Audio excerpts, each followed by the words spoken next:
Morning.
Good morning.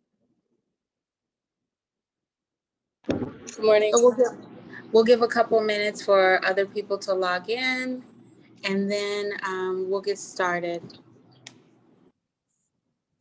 You can mute your line.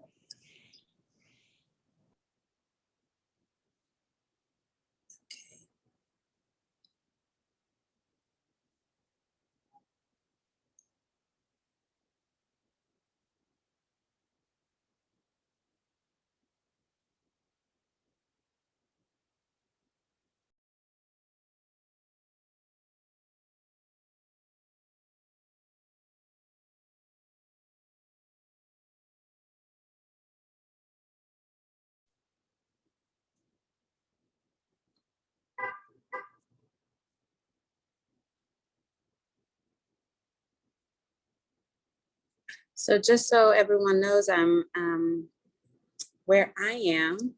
I'm situated in New York today.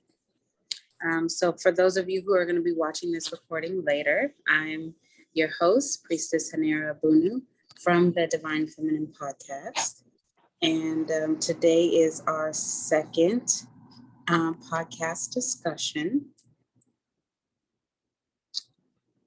Let me just get this back on here.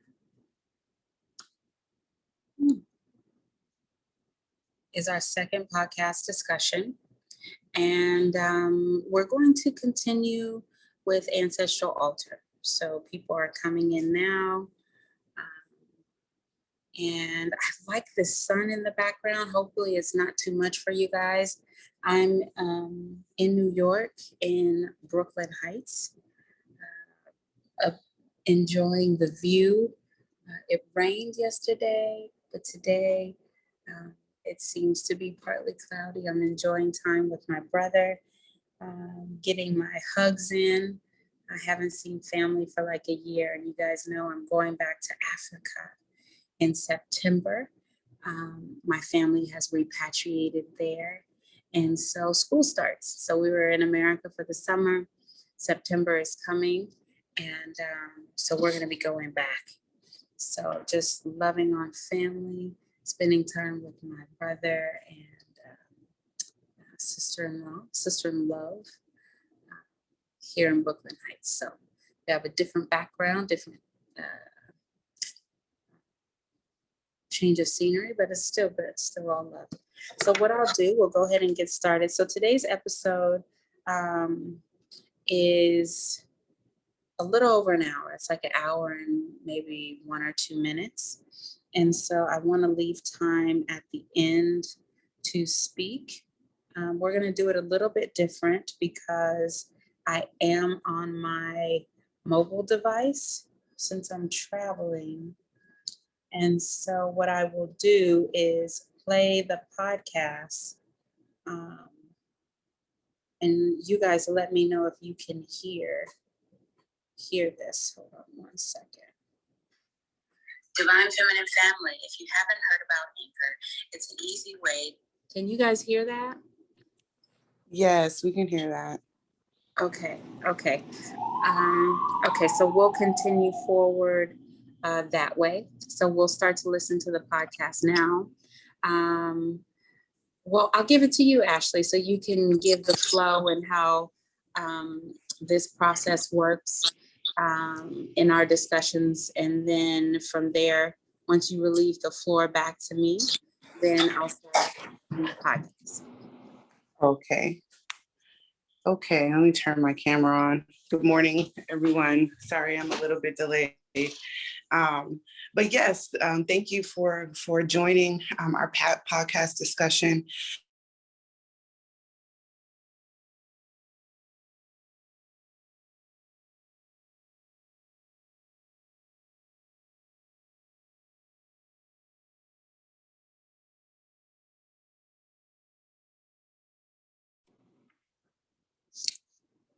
community around the podcast.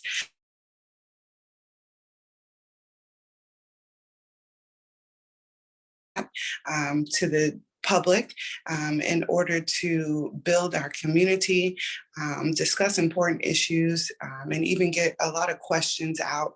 A lot of us go through a lot of things in our lives, and sometimes we think we're all alone, but it seems that when you bring a community, a sisterhood together, we're able to build strength off each other and encouragement.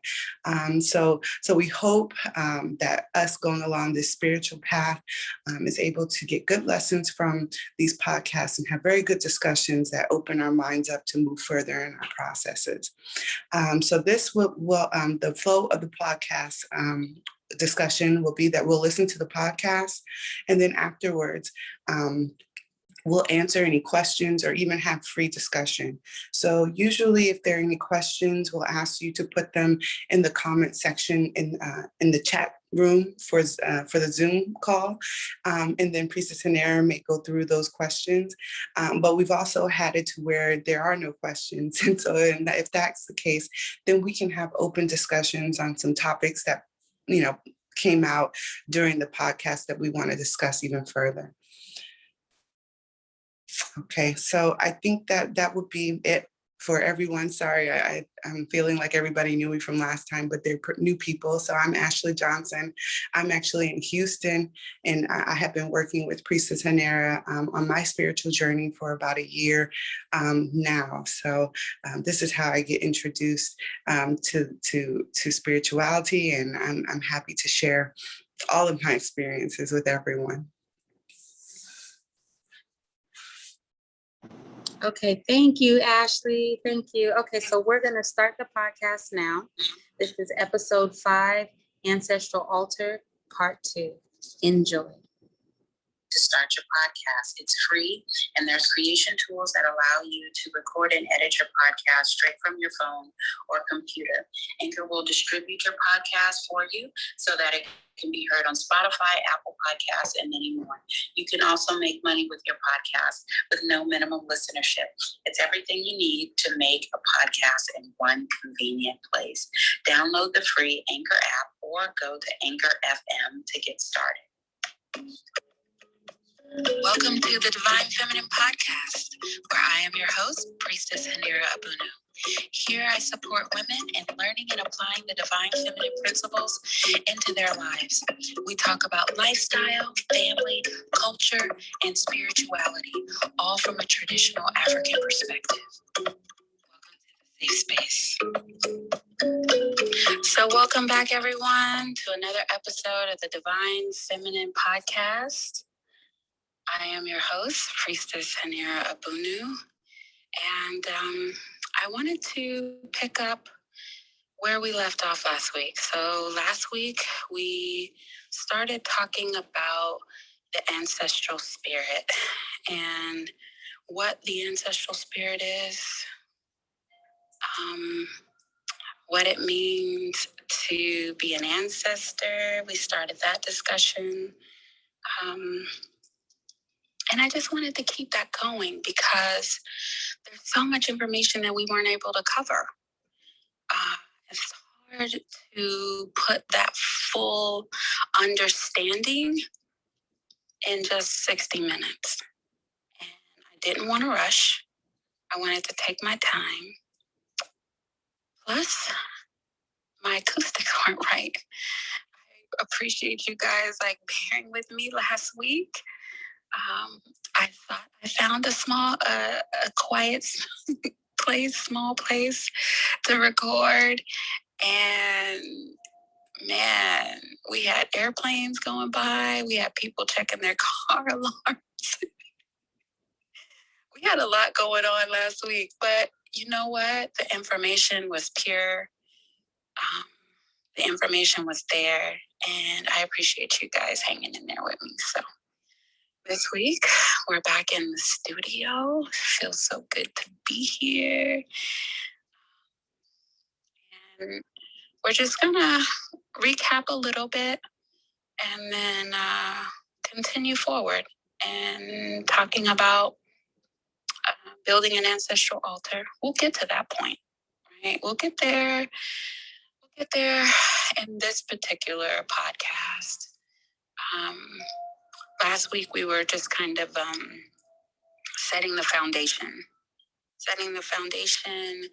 to help your understanding and to help you imagine what I'm talking about, because I understand that some of you, this is your first encounter, your first interaction, your first exposure to the ancestral spirit, and it can be a little nerve-wracking, and we have to undo some of the stereotypes and some of the blocks that have been put up, whether consciously or even subconsciously put up, because of what we've been fed by different outlets, the media, the society.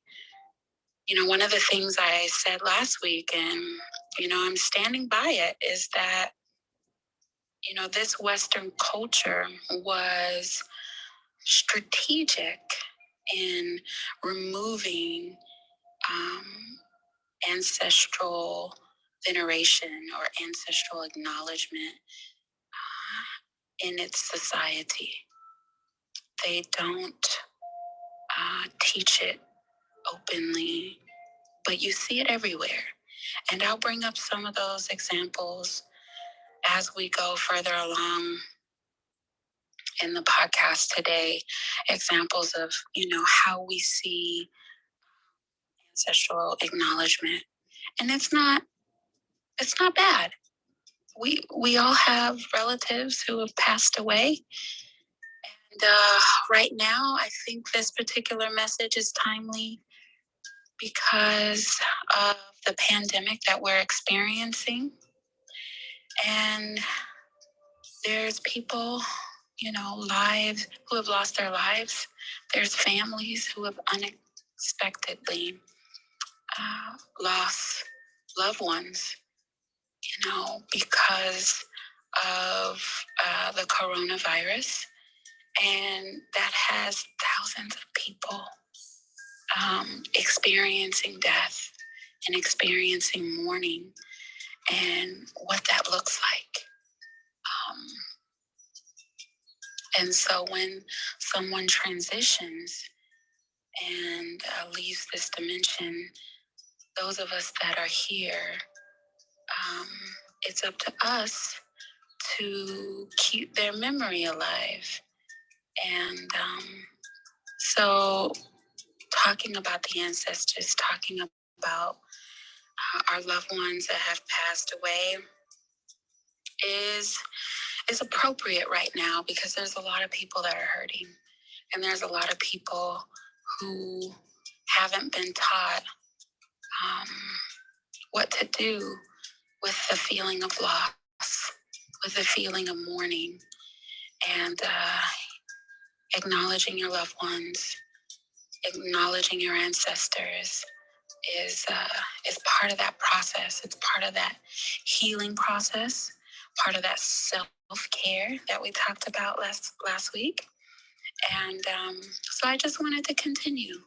I just, wanted to continue in that flow of everything.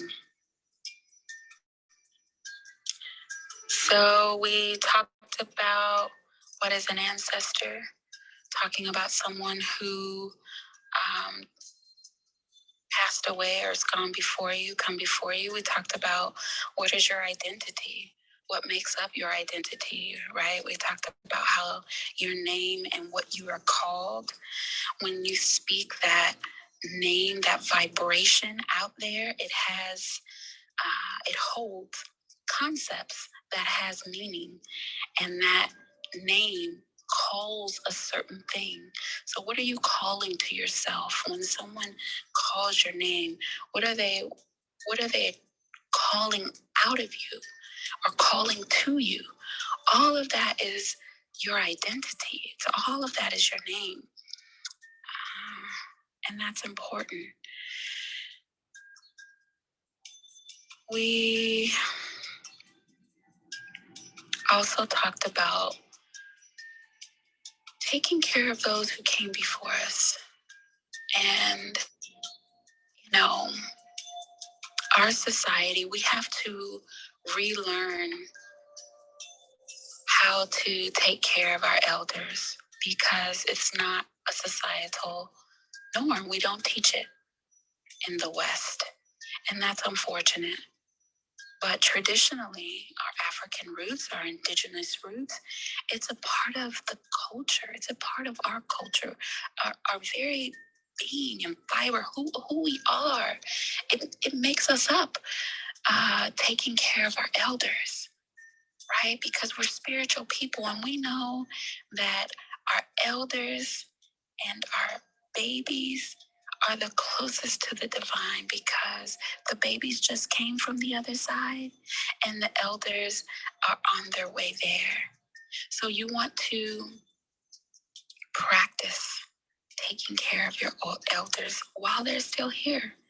And this actually goes for anyone above you. And we talked about that last week, whether it's your parents, anyone who you've submitted to for learning, for a period of time, your teachers, you want to take care of them. You want to make sure they have everything they need.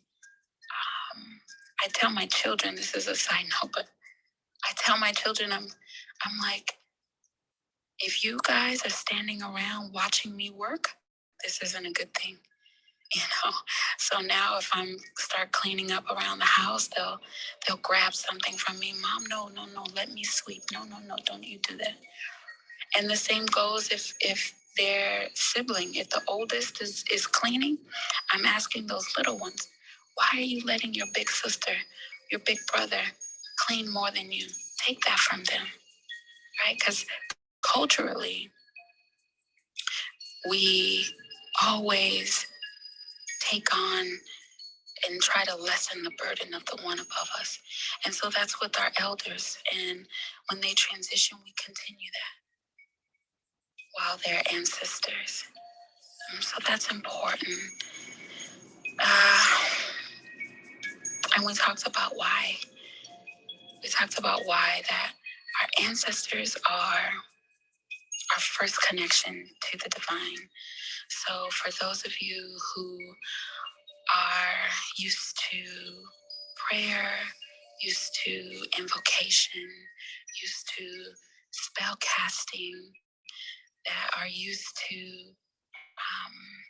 even just meditating and giving out your thoughts or pouring libations, which is also cultural. We haven't gone into it much in this particular podcast, but, that's a part of the culture too. Any type of spiritual activity that you're going to embark into, you first have to go through the ancestors, through your ancestors, because they are the ones who take your prayers, take your words, take your wishes, take your commands out into the cosmos. They're the ones that take it in the other dimension and execute it. It's them that does that for you. And so we have to acknowledge them because they're the ones that are that first step, that first connection to the other side. And that's not anything that's taught to us on the West. And so this may be new, you know, for some people. Here we have religion, and religion says that you can go straight to God. No one needs to be an intermediary or go between you and God. You can go straight to the Father. Well, when you become a student of spirituality and you embark on your spiritual journey, and you start to understand the science and the technicalities of the technical aspects, I should say, to the unseen world, you realize, no, it's a little more technical than that. The pastor was keeping something from me. He was saying, not giving me the full story. And maybe it's because he doesn't know. I don't know. I can't speak for them. I just know they don't teach that.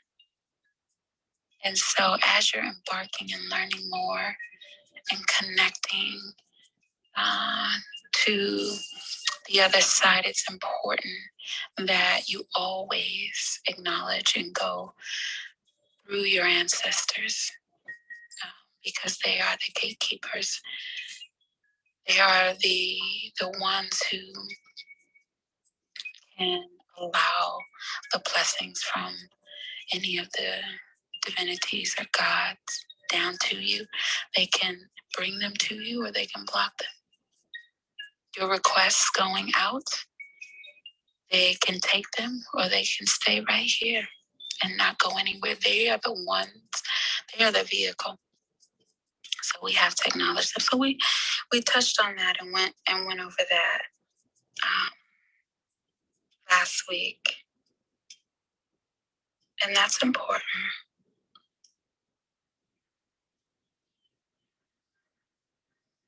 And then one of the last things that we went over was how having an altar is ultimately self-care and the acknowledgement of yourself and giving time to yourself. So that's just kind of a recap, right? So last week we went over, what ancestors were and why we need to acknowledge them in our lives. And that was a lot. So I'll let you guys go over episode 4. If you haven't already, this is just a continuation of that. And to start this new material out, or this new segment, I would say, before we can talk about how to set up an ancestral altar, we talked about what an ancestor is, but what is an altar, right? And let's demystify what that is and take away some of the mysticism or spookiness, or some of the evils that this society has put over certain terms.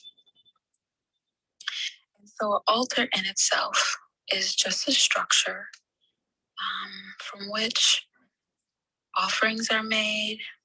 You can find them in shrines and temples, churches, or places of worship. Here, we're talking about having an altar in your home. And so it's simply just a structure. If you were to do any type of search of altar, surprisingly, you'll see all types of pictures of tables in churches, right? And that is a type, but really it's just a place where you designate that particular space for your altar to acknowledge. In this case, we're talking about an ancestral altar. And so that's important to know that it's a table. It can be a small table. It can be a long table. I've even seen altars that were constructed out of a whole wall in someone's home. I've seen people have ancestral altars. They've converted a whole bedroom or a living space into their ancestral altar. All of those things are fine. But essentially, you just want to make sure that you have a table. It's simple. just a table. It could be a coffee table. It can be a table big enough for a light, or it can be, big. It depends on, what you're going to use it for, as far as if you're going to use it just for, say, an acknowledgement altar. And it's an ancestral altar where you just do acknowledgments. So that's one type of altar. Or if you're going to do an altar where you're doing spiritual practices, where you're going to be going into meditation, you'll be giving offerings there at that particular altar. That, the two different ones, they kind of serve the same purpose, but one you want to have it more, have the space more designated. And what do I mean by that? So for the acknowledgement altar, that particular altar, you're just going to have a space. We've seen them all over, actually. Fireplace. You've seen coffee tables in people's homes. You've seen walls with small ledges underneath the pictures, right? These are altars nonetheless, because they have pictures and they're giving honor and acknowledgement to someone who's passed away or transitioned. And I want you guys to take some time this week when you leave the house, and hopefully, even though we're on quarantine, you should be getting outside at least once or twice.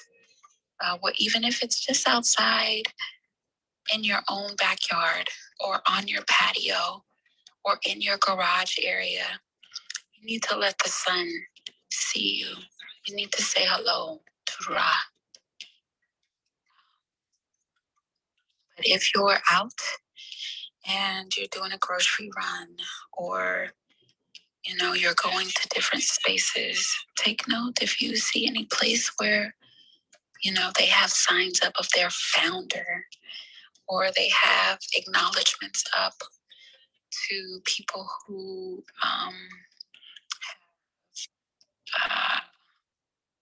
and gone, people they want to acknowledge, or if you're going to visit someone, and they have a table or a fireplace and they have pictures up of their loved one. That is a very loose, yet still altar, place where you acknowledge your dead. Okay? So that is the simple or acknowledgement altar. And if you have, or not have, but say you decide, I want to make this more than just that, then, that's where you get into the altar space, where you would be spending time in that space. And so there's certain requirements, certain things that you want to make sure you have for that space. And we'll go through, all of those. And I'm just going to give a beginning level starter directions for this because, if you're an honest seeker and you want to go a little further, you really should have a teacher or someone who's guiding you, especially when you start to do certain spiritual practices, because you don't want to invoke or start a process that you're not fully aware of what you're doing and what you're accessing. So that's important. So these are just very general examples and directions that I'm going to be giving during this particular podcast. But, if you say, Priestess, I want to work with you. I want you to show me. I want you to help me set up my altar space. I want you to activate the altar space that I have. I can do that for you too, no problem. I have people that I work with all over the country, and I would be honored. So you can just message me, email me, DM me, and we can make that happen. So let's transition a little bit, talk about the altar space that's not the general one, because, that one we don't do much there. Let's go and talk about the one where we may do some spiritual activities at. What type of spiritual activities would we do? That's a good question. That's a very good question. And the answer to that, especially in the beginning, right, is you want to have that as a space where you can go and connect with your higher self, connect with your ancestors, connect with those loved ones who had passed away, and acknowledge and reminisce on them. You can also use this space as a dedicated meditation space. This is where you would go to have your time uninterrupted, just you and your ancestors. Some people like to call them your spirit guides. It's a place where you go to quiet, to not only quiet your mind and your thoughts, but also to receive wisdoms and guidance. So it's time. It's a place where around it needs to be protected or considered sacred, right? And that takes some maneuvering in this life that we live, because our lives aren't set up for that, generally speaking. Most of us, if it wasn't for quarantine, we wouldn't have gotten as much rest as we've been getting. I've been talking to people, and, one of the things that people are saying that they're telling me is, what, Priestess? One of the good things that has come out of this is that I've been able to catch up on sleep. I've been getting up at 3-4 o'clock every morning for the last some odd years and going 6-7 days a week. This society we live in, they tell us go hard, go home. They tell us, I could sleep when I die. They, they tell us all of these things. And I'm not saying we don't need to be productive. That's not what I'm saying. I'm not saying that we don't need to follow that drive and that passion that we have. That's not what I'm saying. I'm saying that in all things, we need to have balance. And a lot of times, this society that we live in, they push and push and push and push. And they push us to where we're out of balance. And our mental health is not good. We're not stable. It causes other physical characteristics to be out of whack, and other things start to happen. You know, whether that's weight gain, whether that's mood swings. You know, some of us pick up addictions. You know, addictions to anything: food, coffee, candy, video games, porn, illicit drugs. I mean, those are easy, but there's other things to say we pick up when we're out of balance, because we're trying to regulate. We're trying to regulate. We're trying to balance, and all the signs in society says go, go, go, and inside, you know, ancestors are screaming, no, I can't take it. Stop. I need rest. And so, you know, that's one of the things that I'm hearing people say in this particular time, you know, with all the horrible things and scenarios and outcomes and deaths and all the sickness that has just come from the pandemic and COVID-19, this evil that has been unleashed right now. One of the good things that I've been hearing people say is, I haven't gotten this kind of sleep in years. And when you decide to set up your ancestral altar and you decide to embark on this journey, it's important that you know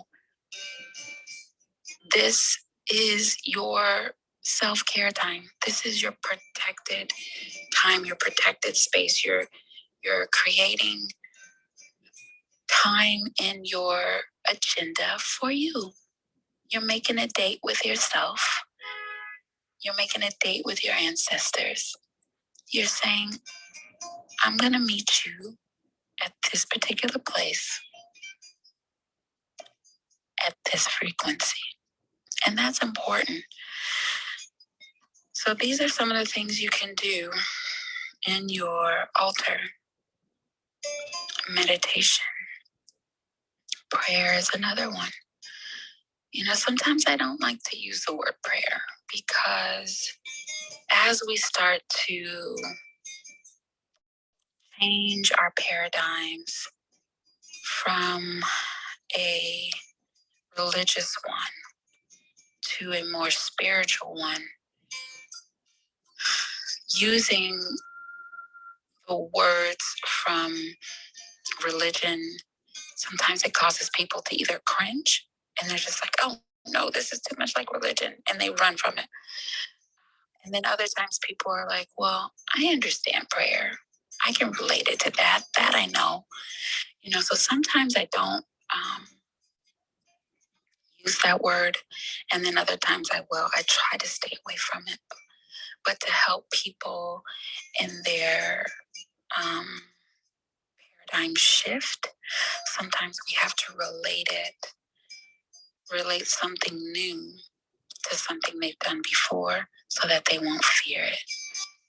And so when you're talking or communicating, invoking your ancestors, you know, we want to respect it just like we would a normal prayer space, or create that type of space. But this is a space where you can go and talk to them, you know, And that's important because some of us have lost loved ones recently. In this whole crisis, we're looking to pick up the pieces of life, but this time without the ones that we love.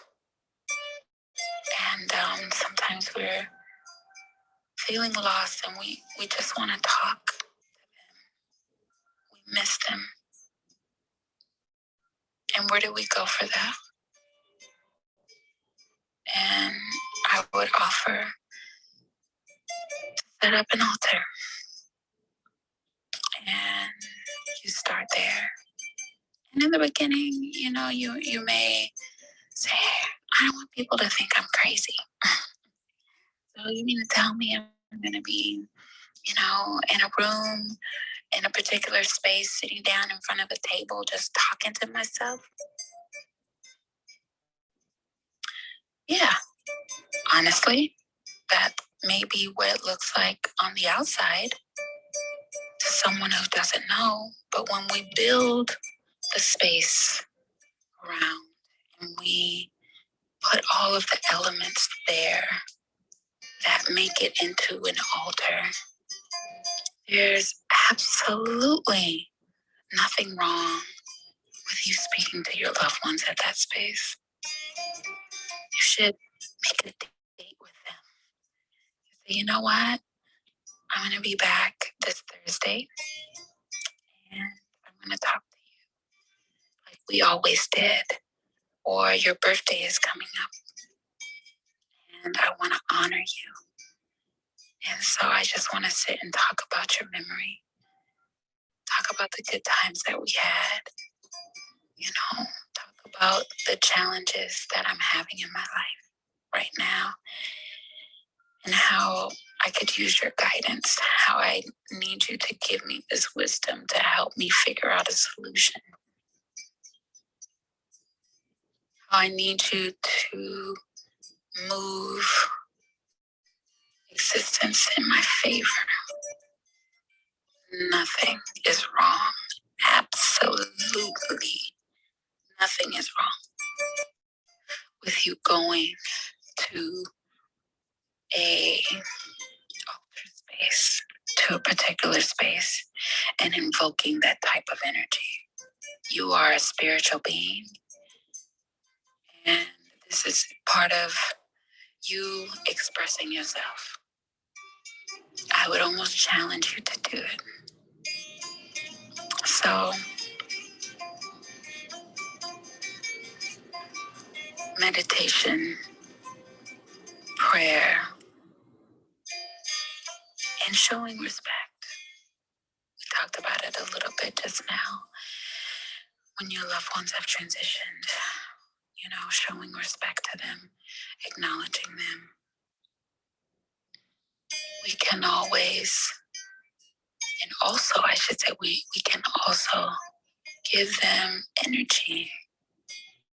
How do we give them energy for their journey, where they are on the other side? How do we give them energy or gas, petrol, to deliver our prayers and wishes and requests to where they need to go? We do that through an offering. So those are, and I don't want to go too far into offerings right now because, for some of you out there, this is your first interaction with um, having an altar and understanding what an altar is. And so I don't want to go too far. We're going to take it, slow. But I just wanted to mention that at this particular altar that we're talking about, not the general one, remember the second one, the prayer space where you do your lamentations, where you do your meditation space. This particular type of ancestral altar, you want to, you can do those things. You can do your meditation, your prayer, simple just acknowledgments to those who have transitioned, and give offerings. Okay?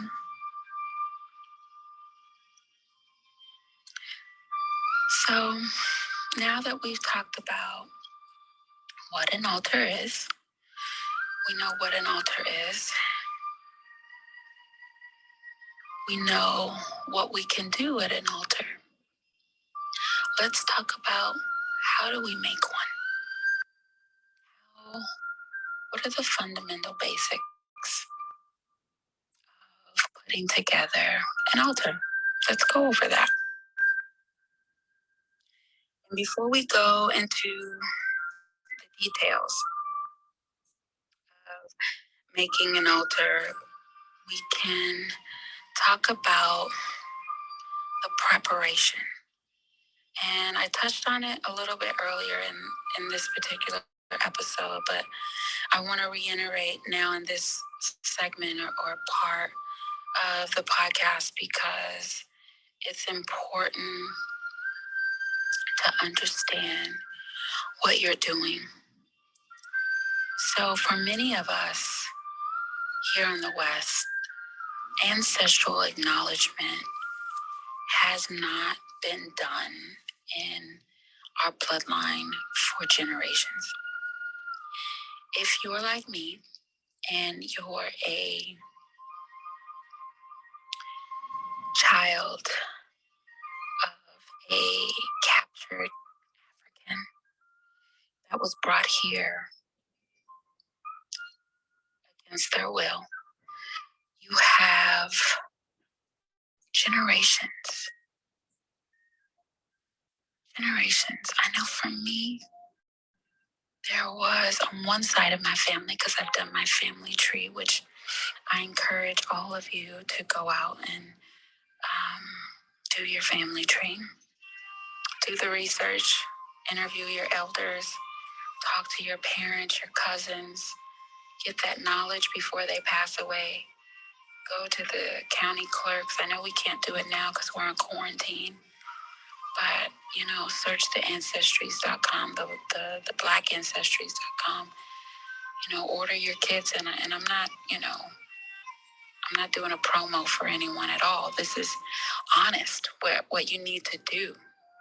Again, we talked about it last week. This is what you need to do to build your confidence as a human being. But for my ancestry, we've had 5 generations. 5 generations of missing ancestral venerations. And this is, one side of my family tree. And so, in missing the acknowledgments of your ancestors, how long is that? For me, going back those 5 generations for this particular side of my family, that was 200 years. So 200 years, and this is just me and my personal example. On one particular side of my family, I had 200 years where my ancestors had not been acknowledged openly, where they hadn't been fed, they hadn't been given what they needed in the other dimensions and on the other side in order to thrive and support me in this existence. And so, as a bloodline, we'd weakened. Our gifts had weakened. Everything had weakened because they just simply hadn't been acknowledged. They didn't have what they needed. They were hurting. And so many of us were in the same boat, And so when you embark on this journey, it's important for one to understand the obligation, to understand that your ancestors need you. Understand not only do they need you, but it is your obligation. It is your obligation to take care of them. Okay?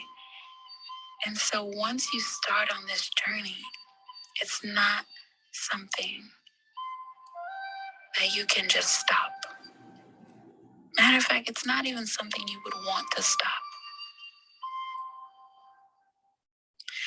But understand that just like having a child, taking care of your ancestors is a lifelong responsibility. And so you need to build your life around that. And so in preparation for starting your altar, you need to include your self-care. Build a routine. For the people who work with me directly, that's one of the first things we do is work on them building their self-care routine. You need to block out time. And this is hard because society has done a great job at manipulating us into giving our time away.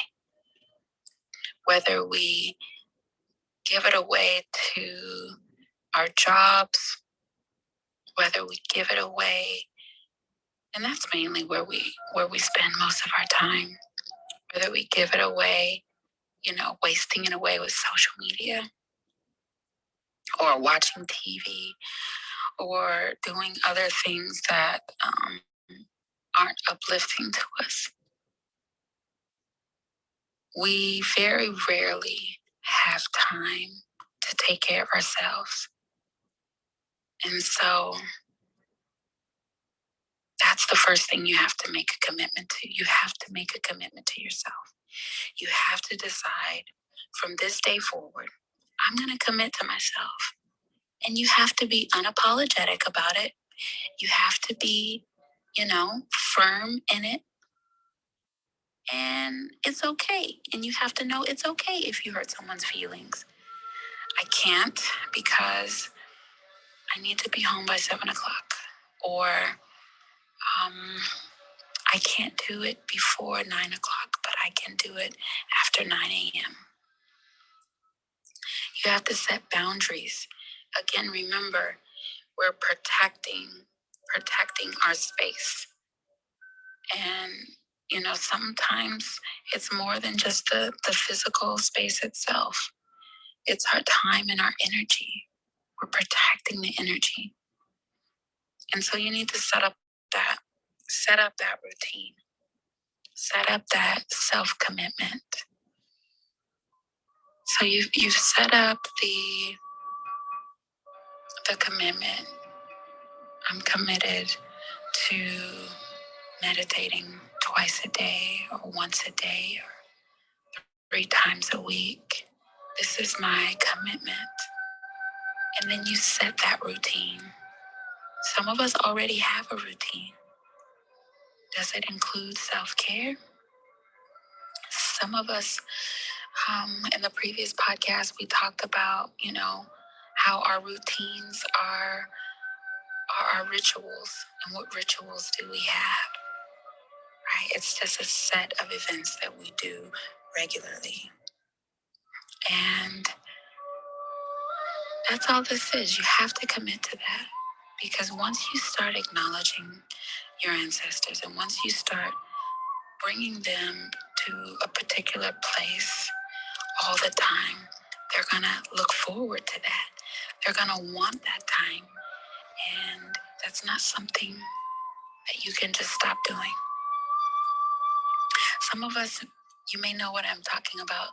Like when you start exercising, right? You start exercising, you get a good rhythm going, and then something happens, and you stop exercising, or you stop walking, or you stop doing the regimen that you did. Your body, why? It goes through like a withdrawal. Your body changes. It's like, I need to be walking. You feel like you need to be doing something. What is that?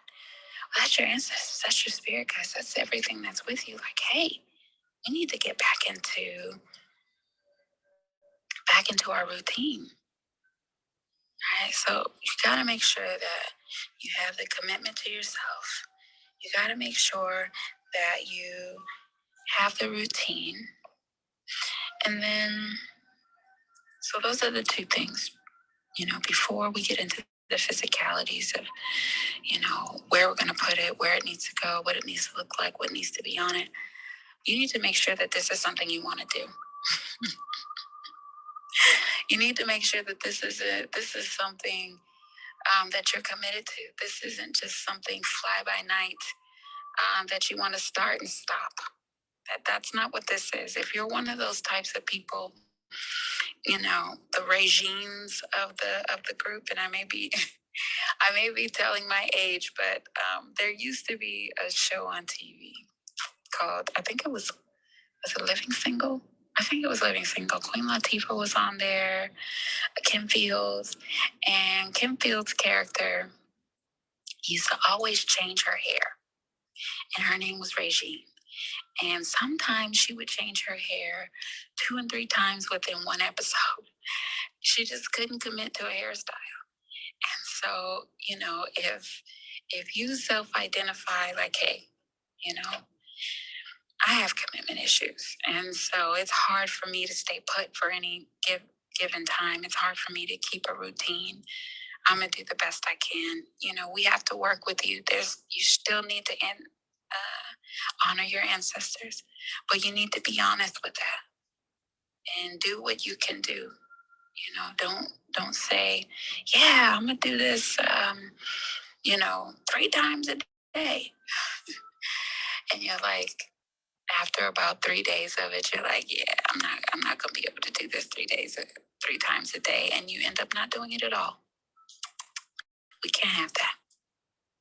So be honest in your commitment, what you can do. Don't let anyone set it. This is something between you and your mind, something between you and your ancestors. Let them speak to you. What are your thoughts telling you? You know your life and your commitments and what you're doing. You know what you can take on.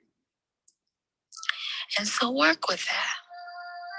So okay, you've got all that. Priestess, I have all that. I'm committed.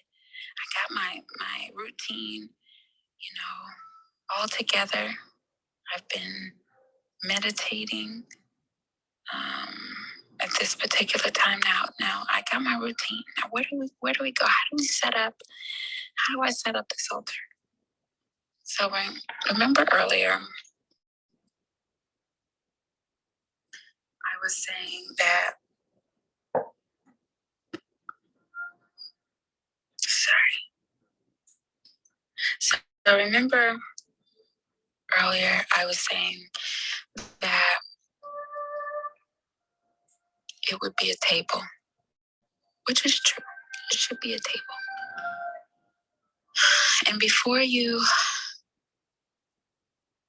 put the table in your home, you need to decide, where is it going to be? So, for one, it should be in your home. It should be a place where you want your ancestors to come to. We want it to be in your home, in their designated space. We want it to be away from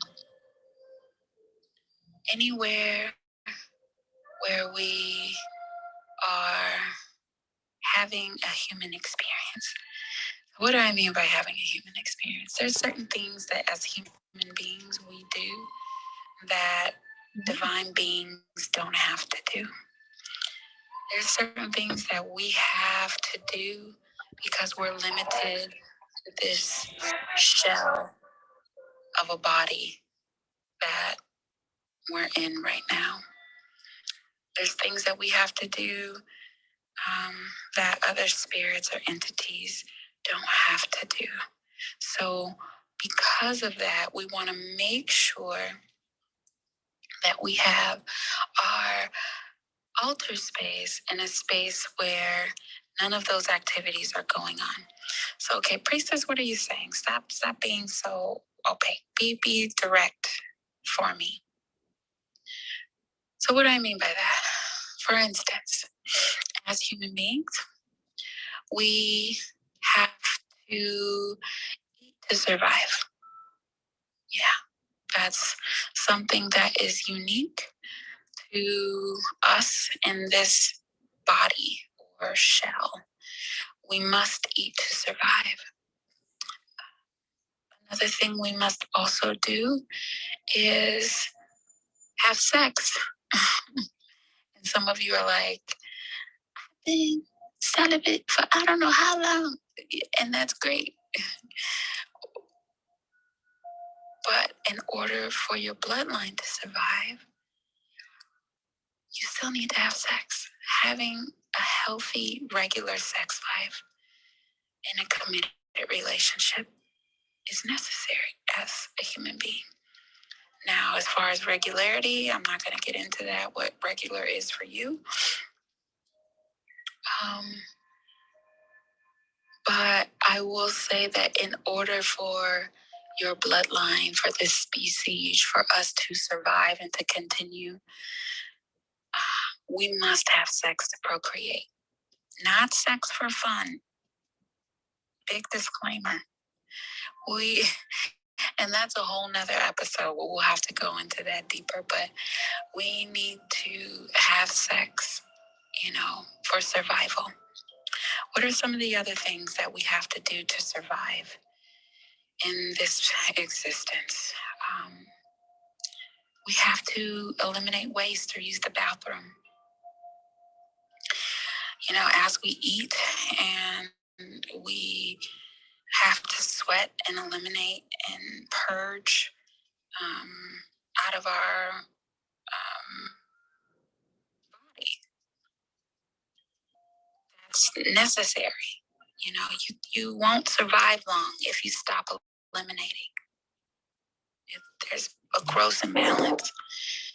And so with those three things, those are three things that spiritual beings on the other side, they don't have to worry about. That's unique to us in our human experience.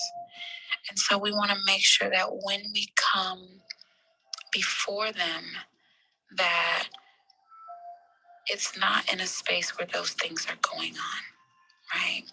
So when you are looking for the placement of your table, you want to place it in a place in your home where it's not a high traffic area, because again, you're going to want to meditate with them. You're going to want to have your conversations with them, communicate, invoke them. And that space is private and needs to be sacred. And so you don't want that to be in a high traffic area. You also don't want it to be in the kitchen, in the bedroom, or in the bathroom. Okay. And I know I probably could have just said that, but I wanted to educate you guys and give you an explanation, because I think that's necessary. You need to understand the why sometimes. And so you want to make sure the placement of your altar is such to where you're not eating, you're not having to use the bathroom in that area, and you're not having sex in that area. And so keeping all of those things in mind are important for the placement of your altar. I can go into more detail as far as what direction it should be facing and all of those things, as we work together. For those of you who would like to work with me, you guys get more information, but for general purposes, we'll just leave it here. This is good. And if your situation is, you know what, I have a small space and I don't have it where I have to have a space. I have a studio apartment, or I don't have my own space. I only have my bedroom. I would offer to do the best that you can. Do the best that you can with what you have. Ideally, we want to keep those considerations in mind. So now that we have made the commitment, we're ready to go. We're ready with the routine. We've already set that time aside in our schedule, and we've been doing it. We have our placement. We have our table, our placement. We know where it's going to be in the home. What do we put on it? What do we do? How do we make it an altar? Some simple things we can do. You want to have pictures of your ancestors, pictures of your loved ones. Start to gather them and put them on the table.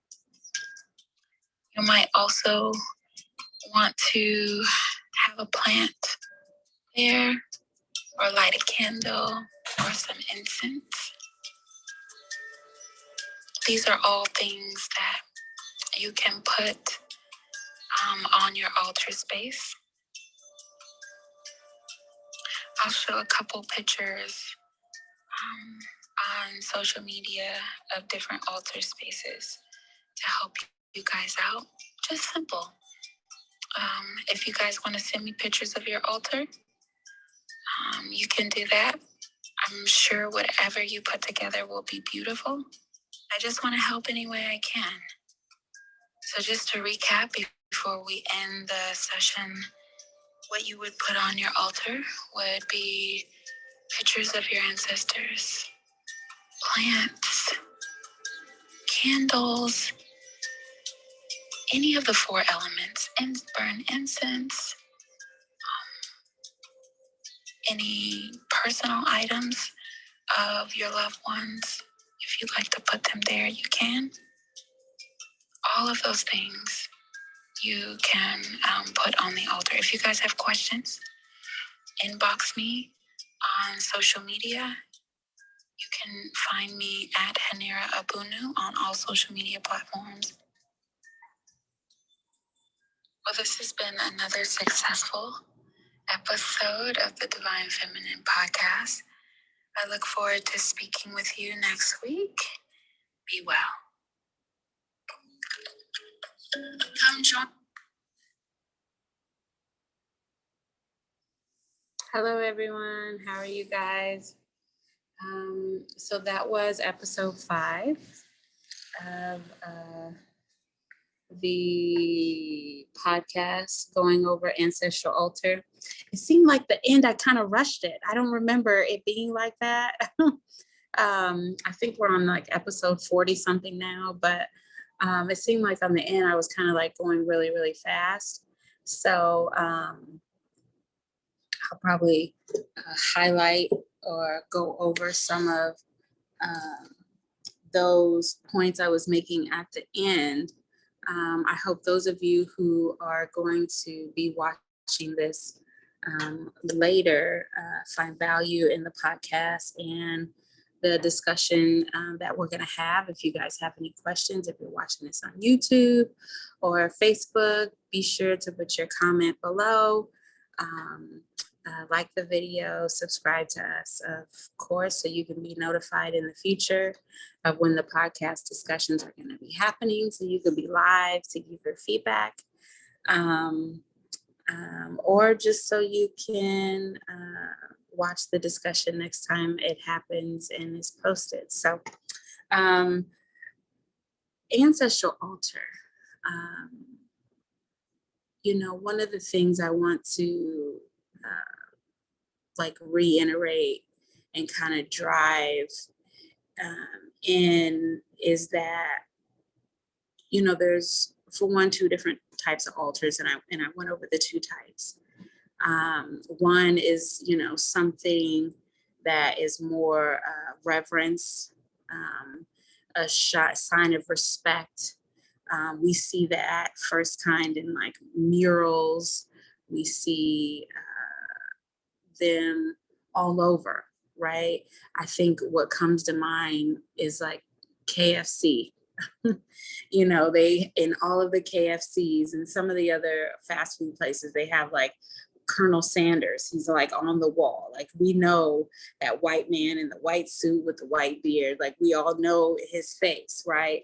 Because they have done a great job in getting us to honor him and like give him respect in his passing, right? If you go to certain corporations, they have like, wall of members. Certain businesses, they have all of the heads and the people who started the companies and all of that on the wall. And we do that in our houses also, right? Grandma always has family members on the wall.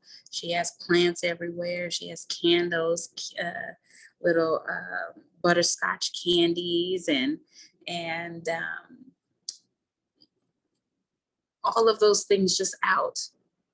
Granny has a makeshift altar, reverencing and respecting the loved ones that have gone. Those don't require any of the specifics that we were given. Those are just models where we can acknowledge our relatives, right? Simple. We also do that same thing with divinities, but this is about ancestors, so I won't go there. But you have people who make Oshun altars or make altars to Ra, or different divinities. Same thing. There's two different types, of altar. One that is more of an acknowledgement. It's just an open space. And then you have another where you're going to be doing spiritual activities, and it needs to be purified and protected, right? And why is that? Because the reason that is because you're invoking that energy to that particular space. You're asking that energy to be there, present with you in that moment, in that space, right? And depending on your level of experience, your power level, that interaction, your gifts, depending on your gifts, that interaction will be varying degrees, right, with the spirit. But the more consistent you are, the more diligent you are in creating that dialogue between you and the unseen world, that's how you will see your power and experience with them increase. So you're invoking the energies there. And when we're talking about like ancestral energies, we're talking about energies that are not of this dimension. They're not trapped by the body anymore, right? They're not. This is just made up of earth, this body that we have, and we know that we are a spirit just in a body. So they don't have the body anymore. They're just the spirit. And so because of that, there are certain requirements that they don't have to do anymore, right? And that's what I was going over in the last part, the latter part of ancestral altar, and I kind of rushed through it. And so that's why I'm taking time to kind of explain with you guys now, is that, what it boils down to essentially is like purity, right? Purity, your level of purity, the purity of the space, and how you communicate with them. And purity is a measurement of how close the divine world will be with you. So the closer that they are to you would be, say, the purer you are. So that is the measurement or the scale that I'm using for purity. The definition of purity that I'm using is how close the divine world will be to interact with you, right? That is the measurement of your level of purity, right? And so in knowing that, you must first understand the rules of spirituality and the rules basic. These are just basic principles of interacting with the spirit world, right? And just on a very practical level, you know, there's things that they don't have to do that we have to do because we still have this body. And those, so that's what I was going over, right? Because we are in this body, we have to eat, right? If we don't eat, that can only last for so long. If we don't eliminate, meaning if we don't use the toilet and eliminate, then that will start to build disease and death in us, and that will only last for so long, right? Like our lives would only last for so long. This body would only last for so long. And the third thing is that if we don't procreate, right, the way that we live on, the way this body and the blood lives on, is that we have to bring another ancestor forth. We have to have children, right? In order to do that, you have to have sex, okay? And so those are three things that our ancestors that are gone don't have to deal with, as well as other spirit beings. They don't have to deal with the human experience on those levels. And so when you are wanting to interact with them, right, have a closeness with them, receive divine revelation, insight, enlightenment,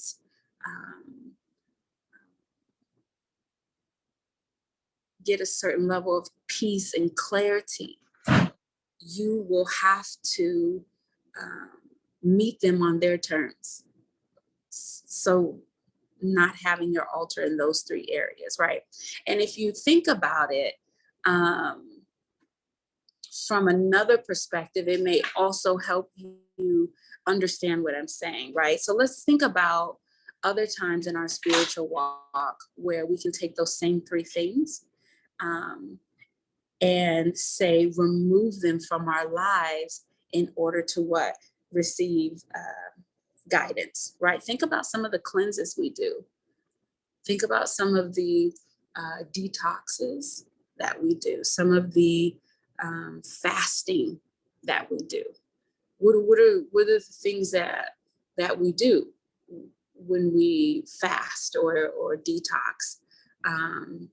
You know, depending on it, I guess, your level of exposure to fasting, you know, and if it's been in the spiritual realm or just for nutrition, you know, people, they stop having sex when they are fasting for spiritual enlightenment.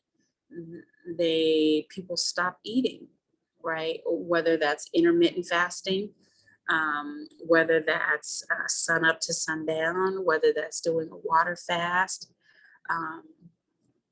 When you don't eat, that brings you to a certain level of clarity and brings you to a certain closeness with, they say, your higher self, but that's your ancestors, right? That's who you are. They are you and you are them. And so the way to tap into that, we've already been clued into it through other areas, right? And so that's what I wanted to bring up. And so when you are creating your altar space, make sure that those three areas are not around. You know, you're not eating, so it's not right in the middle of the kitchen. It's not right in the middle of the bedroom, and it's not in the right by the toilet. It's not in the bathroom. Okay. You guys have any questions on that? Okay.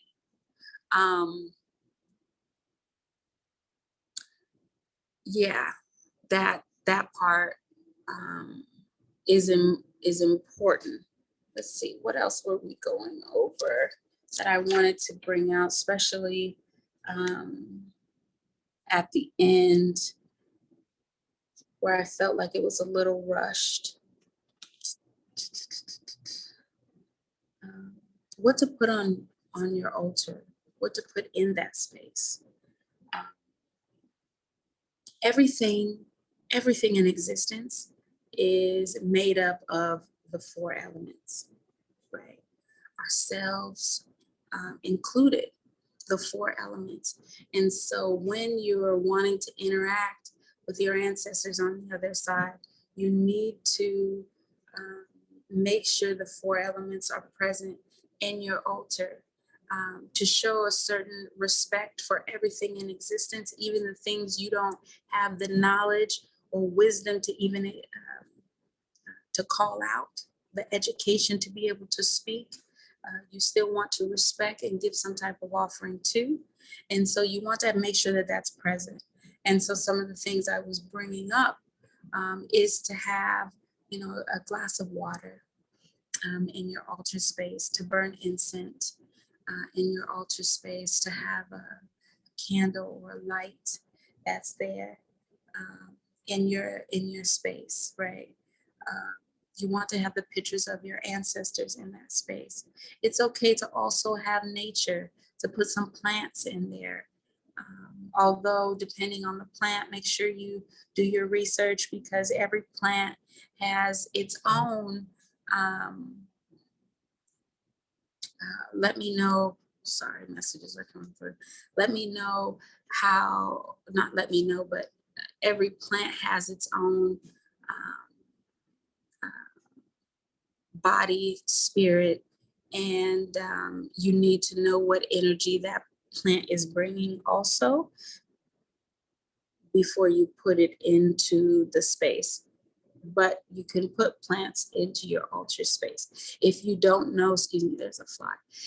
If you don't know that information, then, and you're just like, well, I just feel called to this particular type of plant. I just want to put it in, and just take note to how your week goes, your meditation goes, your your body, your health, how your breathing is, um, the energy around you in the space. Just be sensitive to how that plant affects the space as well, right? Positive or negative. So that's good. So definitely you can put plants into the space.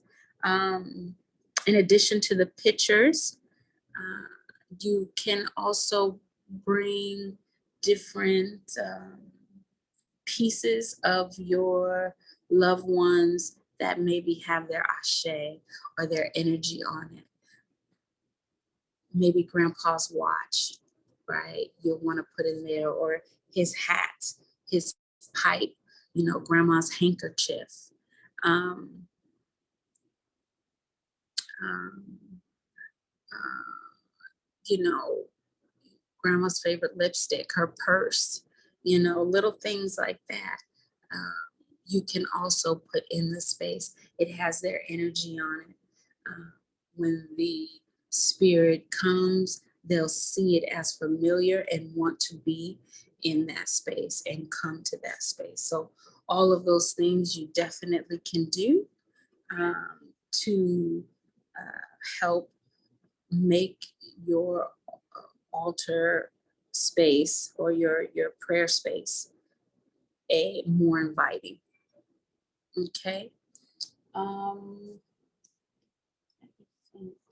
So that is where to put your, or where not to put your altar, and what to put on your altar. Some people could be saying, well, where, in this society, the way houses are built, where are some places that people put their altars? You can use a closet. Okay. You can use the corner of a room. So say you have a small space, right? Whether it's your bedroom, whether it's a studio apartment or a kitchen living room combo, you can use a partition to close off the space, even though it's in the same room. Even though it's there's no wall per se separating it, if you use, say, a partition, that's okay to block off that space. Just something to protect that bit of area, right? So that's one way to use partitions. Another thing you can do is say, maybe your situation is even more, I don't want to say transient, but maybe you're on the move. Maybe you don't have a permanent place. You can always have, um, say, just items like a rug, right? And within that rug, when you put that rug down, um, that is your protected space. So say you're traveling on the move, or maybe you don't have a room of your own, and you're, you know, where you are, it varies, right? But what doesn't vary is the rug, right? So that rug will be yours. And when you roll that rug out, then you kind of makeshift your space. You can put your picture there, put a little tea light candle there, a little glass of water, and you bring them to where you are on that rug. And it's the ritual of returning to the rug um, that makes that, um, say, your protected space. Okay. What else? Where are other places? Closets, open rooms with partitions, garages. Like I said, I've seen people, instead of having like an office room, people will have an altar room, and they do their yoga, meditation. Um, they may do other exercises in there. Uh, and that's also where their, altar is, right? It just depends on your living space and what you um, can afford to do, what you can do, right? But before you do all of that, and I brought this up earlier in the podcast, and this is vital, right? Because I've seen a lot of people say, "Yeah, I have an altar. I have an altar already," you know, and I'm like, "Okay, well, how's it going?" And they just feel stuck or stagnant. And what the first thing I realized is that this person doesn't have a routine, right? When was the last time you went to your altar? Oh, and then, yeah, they get to scratching their ear. They get to, priestess, I knew you were going to ask that, and it's like, you have to have a routine. Um, and you have to be realistic, like if you're busy, then, don't say you're going to go in there twice a day. Don't say you're going to go in there once a day. If you can do, once, 2, 3 times a week, then commit to what is realistic. But what you don't want to do is to start this process, start this relationship, start this building together, and then quit, right? Start feeding them, start giving them the energy they need to help you on the other side, and then you ghost, and then you leave them, right? what will happen in that instance is that the energy that you've helped them to build up to be able to help you on the other side for positive, now they can use that to get your attention. Hey, where are you at? Hey, you forgot me. Hey, this. And now you're like, why am I having so much bad luck? Why is this not going right? Why is my anxiety so bad? Right? A lot of us, we have like this pounding in our chest. We have like this anxiety and we don't know, and a lot of it is, the energy that's with you trying to get your attention. We had no idea. Yeah, that's a lot of it. A lot of us are have a close connection to the divine, and we're not doing the work necessary. And so because of that, they affect our bodies. They get our attention. It's more than just like the waking you up in your sleep and the nightmares and all of that. It is my strong belief that a lot of the anxiety that our generation is experiencing now is because they're so connected to the spirit world. It is their way of getting their attention, right? So bring that back to ancestral altars. So, make sure you have that commitment built into you now going into it so that it doesn't become a process or a situation where 6 months into it, a year into it, you fell off and now you have all of your ancestors and these entities that you've been feeding, and they're just around now annoyed with you because you are not continuing to acknowledge them and give them the energy they need. So spirituality is not a fad. It's not something here today, gone tomorrow. You should not go into it with that mindset. And I know right now, being spiritual and ancestors and all of those things are really kind of groovy, and they're in and all of those things. But and that's good. And we need to explore and learn and walk down that path of exploration and learning about our culture. Just keep in mind that when you start to build that relationship with them, which ultimately is just yourself, right? That commitment to self-care, that you have to stay committed with that and continue to develop that and walk down that path. So I'm not saying don't do an altar if you can't figure out the time. What I'm saying is if you have a pool to create an altar, just make sure that you're honest with yourself and you set a realistic time. Maybe it's once a month, maybe it's every full moon, and you just say, I'm gonna light a candle and I'm gonna go into my space, right? You set the frequency and just be true to you. That's it.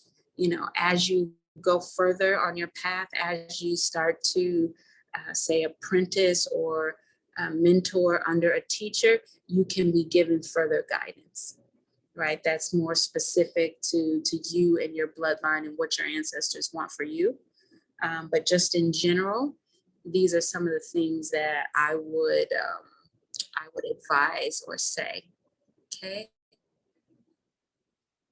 So that's based on listening to the podcast with you guys and just kind of making my own notes. Is there anything that Alexa or Ashley, you guys had questions on, whether related to ancestral altar specifically, or anything we covered in the in this podcast or the last discussion you guys want to ask questions on?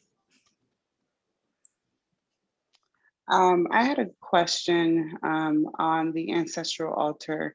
You mentioned there one altar for acknowledgement and one altar maybe for more spiritual work and things like that. Do you suggest that we have both in the home or one or the other? Good question. And I would suggest that you have both. And here is why.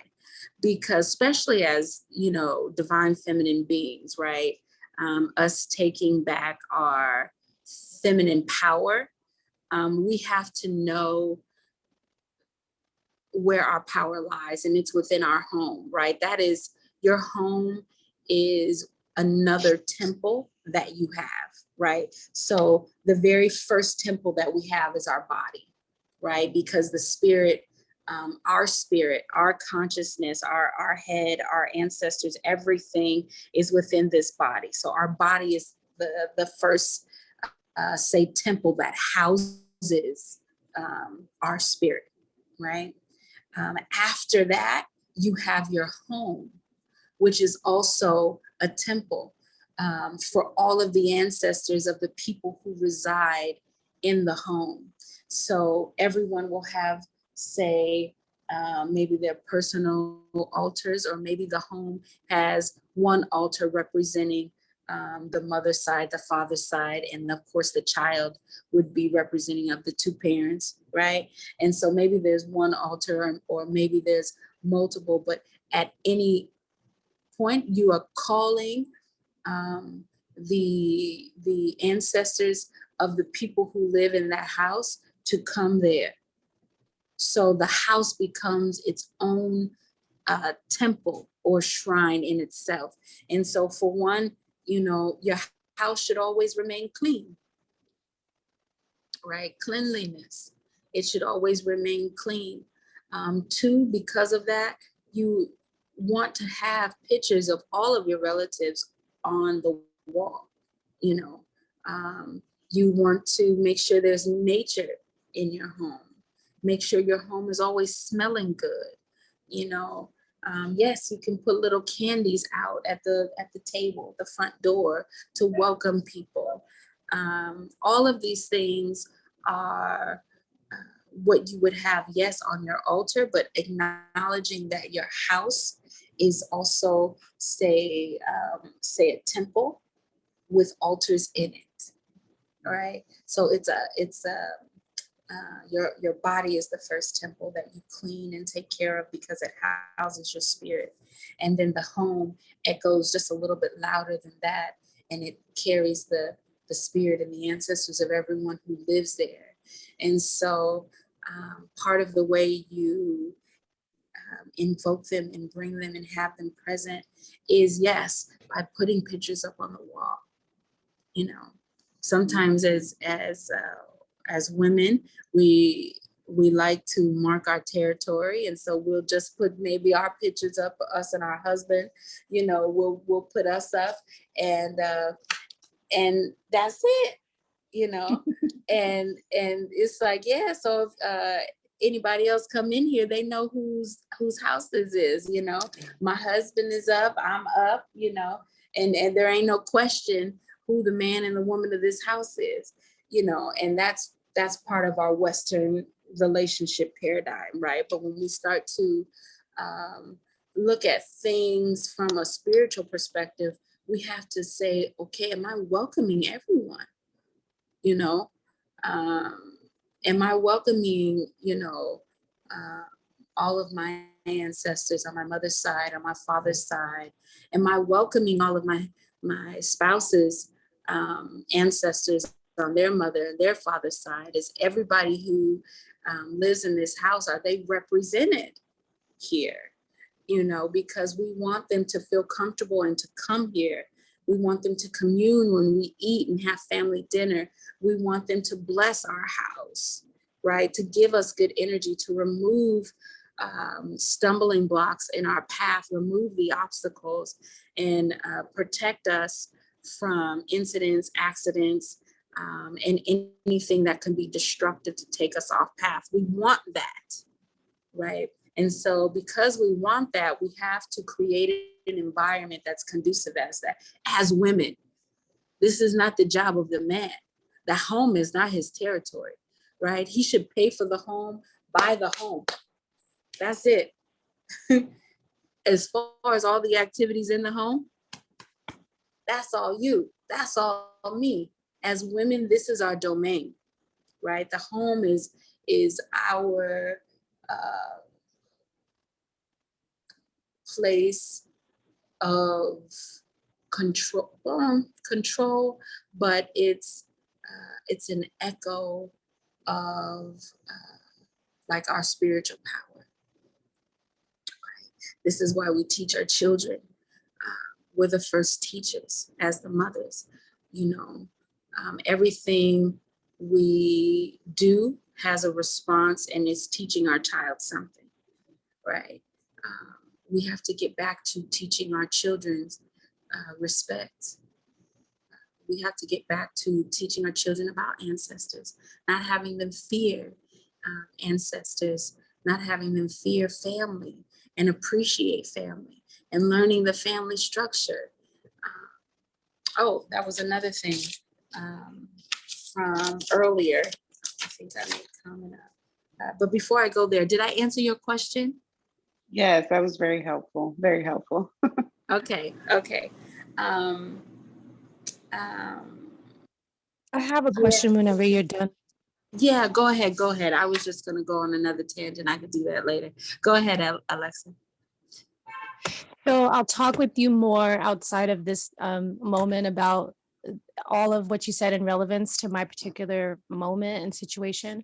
But basically, I want to put this out here is when there's the best way is coming to me is when the math is off between a woman and a man, and then the home starts to break down. But we're a family, we're marriage, we're all that. But the home starts to break down not only because of the woman not doing those things, but because of the man and the woman's relationship. Just not things not being in order, ignorance, all that, the traumas that we experience. And then we still are a family. We still have, I still have to make a sense of home, and things are just like out of balance. So I feel them coming into balance through what it is that I'm doing. But I have all these specific questions because of that, like about our altar, for example. We had an altar, like a family altar, but the family's going through all this, so that's one thing. But basically, as a woman, in my role, in my position, and understanding that this is a transformation time, and that this happened because things were not right. So all of us that are in that position, because I actually know 7 different women right now going through something similar, or have gone through something similar. How is it that we can then kind of, I don't know, come back into our power, or do things still more in accordance when there are these type of things outside of our control with the relationships? Because as you know, we're having a lot of breakdowns in relationships between man and a woman, which starts then the breakdown of the family unit and structure. But spiritually, I still feel that it's for me to bring these things back into a sense of order and harmony. And that's why I've connected back with my sisters and other, the powerful energies to do that. But I'm sitting in the middle of the rubble right now and looking at what is the best way to do, these different specific details, because now I'm in a kind of I feel in an unnatural position, kind of like when the man is out of his place, and then the woman is misplaced, and the children scramble to find their place. And I'm living that, and I'm hopeful, and I can see the changes happening. But through the process, as yesterday, I got a strong sense that I need to go back to my own altar, but I'm actually redoing my home kind of, and my life and my family's foundational base, because I always knew that the woman was the true essence that fuels the power, that is the true base. But it feels so overwhelming. So if you could just speak to any part of that, for those of us who are in that kind of condition.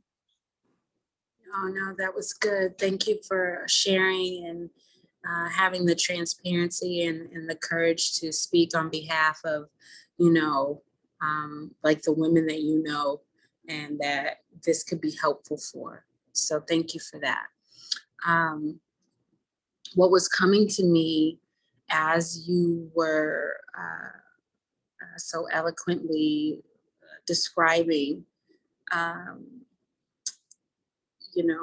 vividly describing your situation, was the reminder that as women, we have to remember that we are the more spiritual, we are the more powerful. And some people would maybe be upset that I say that, but that's okay. I still stand by it. And we have to remember our role and responsibility and levels of power. And what do I mean by that in this particular instance? When you have an altar, right? So say we have a family altar, right? And the family has been moving along in this particular manner of ancestral veneration for a period of time, for years. They built this home together. The ancestors on the man's side and the ancestors on the woman's side, and they come together and they are represented here in this particular place, the altar, the home. When there's turmoil, disagreements, the human experience that maybe the man and the woman share. As women, we have to know there's a spiritual component there that we have to separate, right? And what do I mean by that? Is that just because, say, you have a problem with him, right? Just because you and him are not speaking, he has moved out, you're not talking, he's in one room, you're in another room, someone's filing for divorce, whatever the situation is, right? You didn't give detail, but I'm just playing off of it, right? Whatever that human interaction is between the man and the woman, you have to be able to separate that from the spirit world. What do I mean by that? His ancestors, you're in charge of that house. You're the woman of that house, which means you're the woman of that shrine. You are the shrine keeper. You are the temple keeper of your home, right? And as spiritual beings, we like to say, oh, we are on this spiritual path. Oh, I might be a priest. I might be this. Well, you have to master your home first. Okay.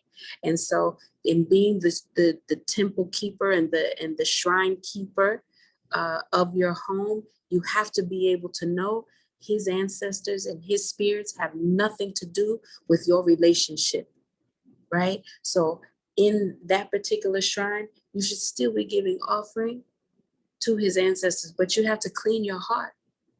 You can't go into the ancestral shrine for you and him and you have any type of anger, malice, or grudge for him in that shrine.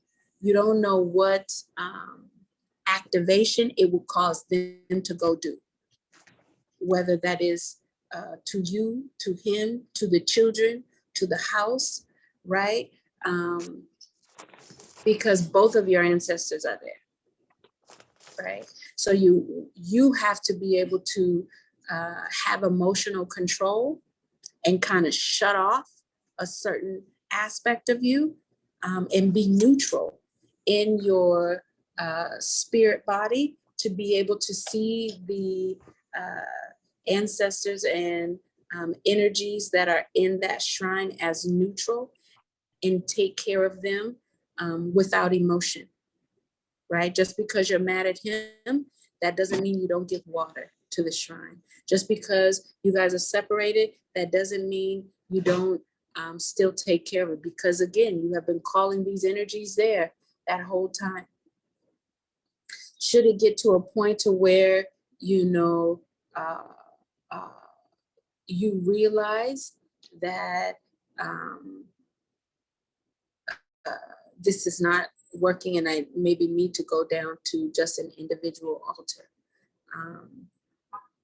There is certain practices and rituals that you should do to free yourself of that commitment and kind of deconstruct the altar to make it just for you or just for your bloodline.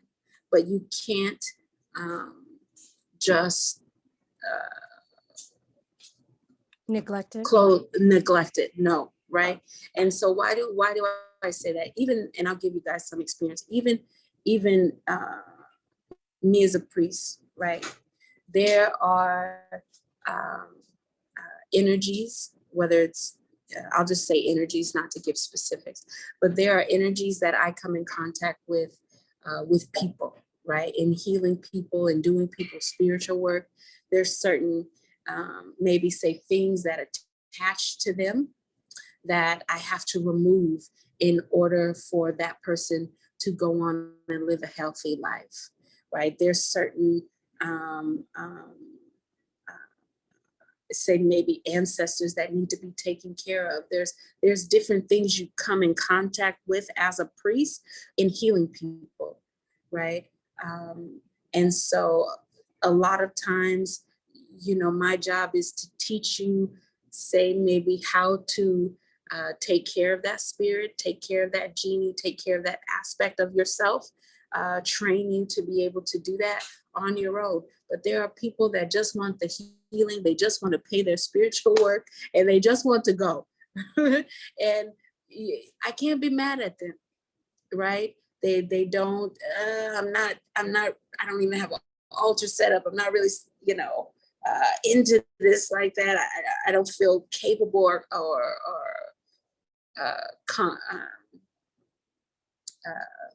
intelligent enough. You know, I'm not trained to be able to take care of the spiritual aspect or tools.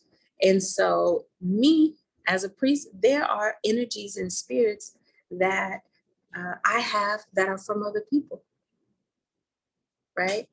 I still have a responsibility to taking care of those aspects of existence, right? And so in that, I feed them, right? So I feed my ancestors, I feed my genies, I feed my energies. And then any that I have from other people, I feed them too. So I have an army that I take care of.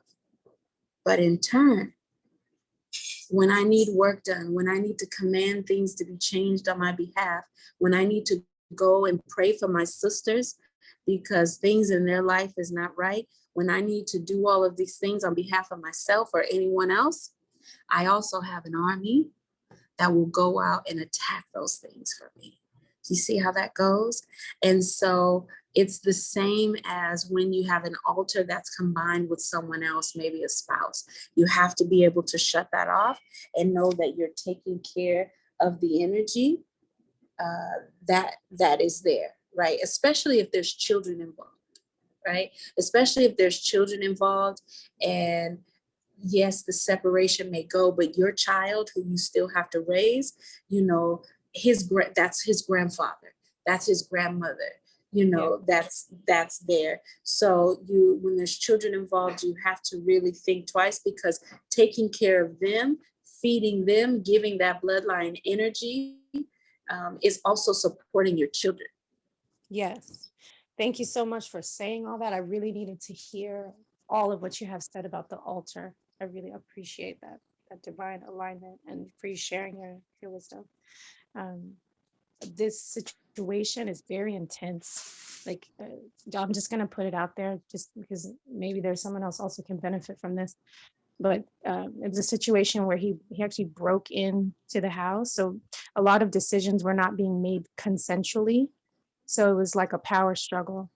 And when I decided to finally put kind of like a boundary and say, no, you have to include me in decision making, he actually broke into our previous, like where we lived together, and took all that he could off of our ancestral shrine, which was against my wishes. I said, we need to like come apart appropriately, and not put our anger on like stuff that's for the family and to be stuff that's sacred.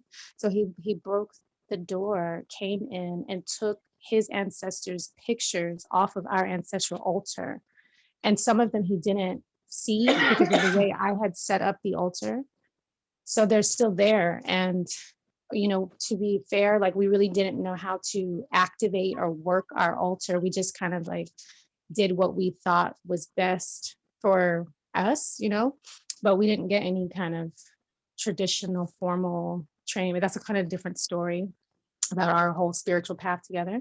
But the point is that now that altar, along with our wedding altar, is just kind of like in a disarray, which is what is happening with us.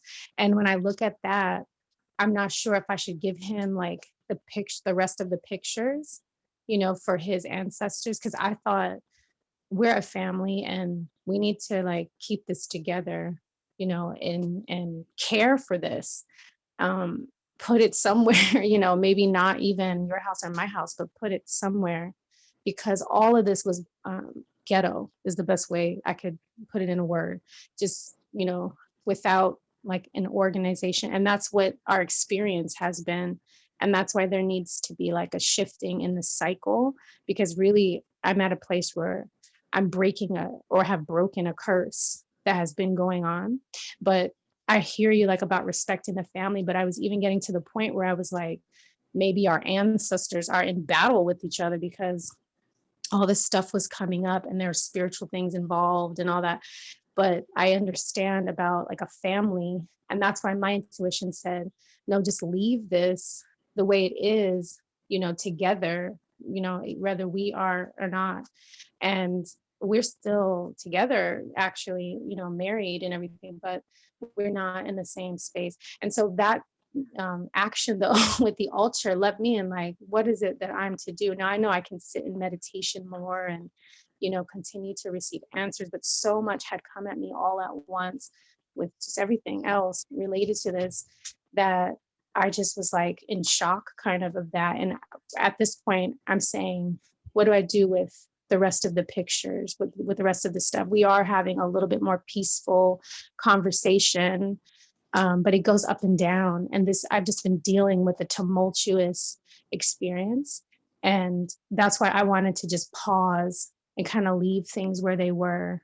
And I'm that type of person, I need to process it, but with something like that, I just was like, whoa, I don't even know what the right thing is to do about that ancestral altar, which we always put in the front of our house when you enter the house. You were talking about placement earlier. I just wanted to say that, as I often would put it like when you enter in and then you see them, or I have it covered, but they're still like at the front of the door kind of thing. Mm-hmm. Mm-hmm. Now that thank you for that again. And now that with that, say, insight about more of the particular case, I would agree in the thought of maybe separating the two altars, because for his head to speak to him so strongly to where now his action has him breaking into the house specifically to get altar items, that means that, he's bringing energies there that are disgruntled, and they're his ancestors, right? So what I would suggest or recommend for you to do, and I give this suggestion online, but if you want more detail, just message me, is that you need to collect all of the items that represent his family, right? The pictures and anything else that maybe he is demanding, maybe an incense holder, anything that he wants out of that particular altar, I would collect it, right? I would After you collect it, I would create an offering, say a prayer, and almost do it like a farewell ritual, right?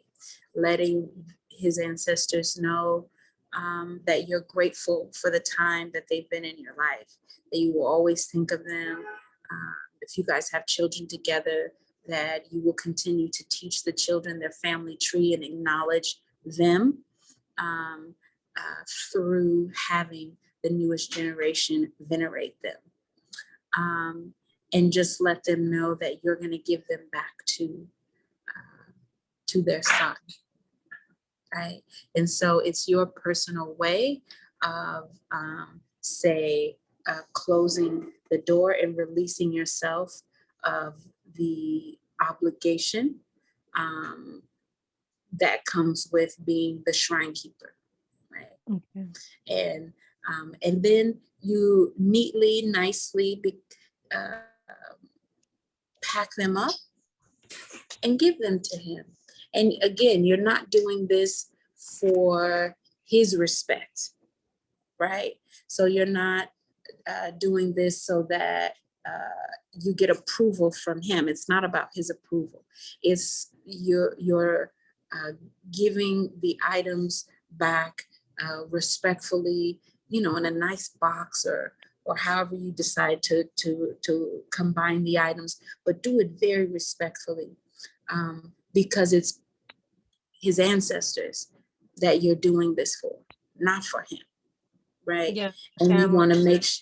you want to make sure that everything you do is clean, respectful, and honorable, because that is the energy that will be returned to you. Yeah. Okay. One last And point. then let me finish. Mhm. So after you do that, right? So you're going to take his items out of the altar. You're going to then say a prayer, give your last offering to his ancestors, and let them know this will be the last time that you'll be giving them offerings, and let them know where they're going to be going, and you know, kind of farewell. Give them to him in a nice package. Okay, so that part is done. You're doing that. The second part, you now have your altar that's remaining with just your stuff there, just your incense, just your candles, just your pictures of your ancestors. You then need to purify that space. And there's different ways we could talk offline that you can purify the space. But then you need to change the energy of that altar and rebuild the altar just for your ancestors. But you can't leave it like that. You can't leave it the way it currently is, because right now it's torn, it's in shambles, it's broken, right? And both of your ancestors are there. You can't do that. But you also can't take his ancestors away, give them a nice send off, and then don't take care of your own blood. Yeah. Okay? So make So sure you do the two. there's one last small detail that there's a lineage that he's been kind of like resisting and ignoring in his own line. And my mother taught me that as a woman, you always teach your children about where they come from on both sides. Like it was my duty to take care of my children knowing their roots. So I've always asked his family a lot about like where you're from and who, you know, and kept that information and pictures and things like that.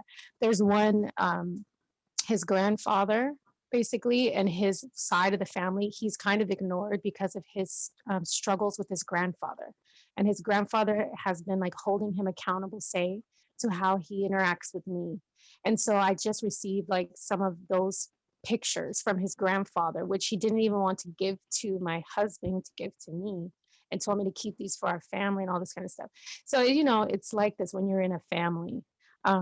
Those pictures, I was thinking, well, maybe I can make copies of things, you know, and then like give him his stuff. I was definitely going to give it to him, but when he didn't find these pictures, I thought this is like kind of like a sign, because he just didn't see some of the stuff, and it's because he didn't participate in the building of this. I did mostly, so he didn't know where things were and he wasn't working it, and nothing against him. He just was on his journey doing what it is that, where his evolution and everything was, and we were doing different things. But I just, want to put that out there, that there's a particular line that I know that he kind of like focuses more on, and another line that he ignores. And I wanted to keep that for my children, because not just keep it from him, but like keep this information just in case he turns his back. Because what I saw is that's what he was doing. He's kind of ignoring that because he didn't want to receive that, message from his grandfather. So then he didn't pay attention to any of that side of his family. And I just felt like this is all family and these are my children. You know what I mean? So whatever it is the story, it needs to be brought forth, like family is family kind of. Yeah, So I think you have the right idea to take a copy and maybe put it in your children's keepsakes, so they have it. But definitely give it to him, because at the end of the day, that is his family and his um, not burden to bear, but he has to bear the consequences or the blessings from his relationship with him. Okay, what he chooses to acknowledge or not, because that's not your role anymore. And even just because he's his own human being, he now has to deal with that. And so definitely you don't want to be a part of any blockage. Give him the information. It's his family. Give it to him. But I understand your point. And so that's why I say I agree with you, and maybe getting a copy and putting it in the kids' keepsakes, so that when you do teach them their family tree, because that is your obligation as their mother, as their first spiritual advisor, as their first God, as their healer, all of those things, they'll have that. Because like you said, his mindset, he may not teach them that, but that bloodline is important and still in their body, and they're held accountable for it. So yeah, keep a copy, but also release it. And that will also help you in your path and moving forward and moving on, right? And not being so attached. Mhm.